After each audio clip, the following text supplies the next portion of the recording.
February 1956. In the heart of New York, Operation Big City was underway. A Ford Mercury, specially adapted with a hidden exhaust pipe, pumped out bacteria onto the streets of Manhattan.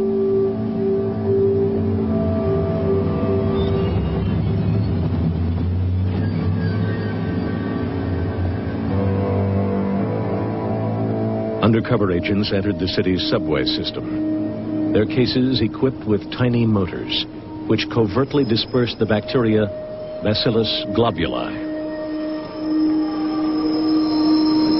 10 years later, the Army returned.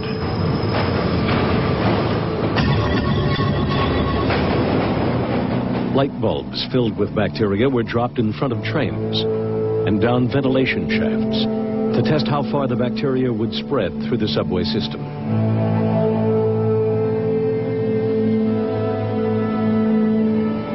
For years, these public experiments were kept secret from the citizens of New York.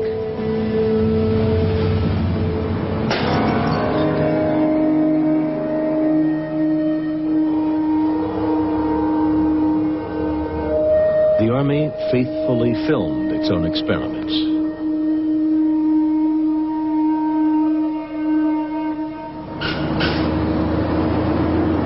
This Washington, D.C. bus station was the site of another secret test. 30 similar trials were conducted at public locations all across America. One of the earliest experiments had fatal consequences. In 1951, the Army sprayed the bacteria Serratia marcescens over San Francisco. 11 hospital patients developed a mysterious infection, and within days, Edward Nevin died from an illness caused by the same bacteria.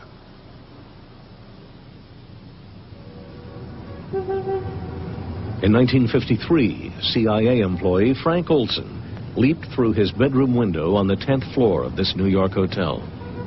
9 days earlier, a fellow CIA scientist had secretly spiked his drink with LSD. It took the government 22 years to acknowledge its role in Frank Olson's death. Another cover-up concerned the death of a civilian, Harold Blower. Suffering from depression, he was a patient at the New York State Psychiatric Institute. There, he and 5 other patients were unwittingly tested with mind-altering drugs by doctors who'd signed a secret contract with the U.S. Army.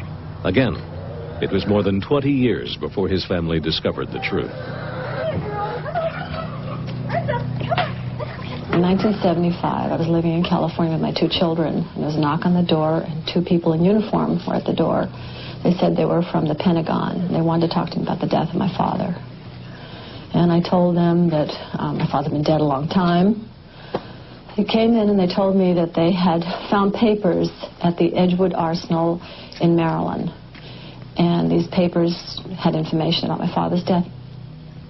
It took Harold Blower's family 15 years of fighting the government in court before a judge's ruling established the facts. On January 8, 1953, between 9:53 and 9:57 a.m., my father was injected with 450 milligrams, or 6.47 milligrams kilograms of body weight of EA1298. According to the drug study notes, at 9:57, my father became very restless and had to be restrained by the nurse.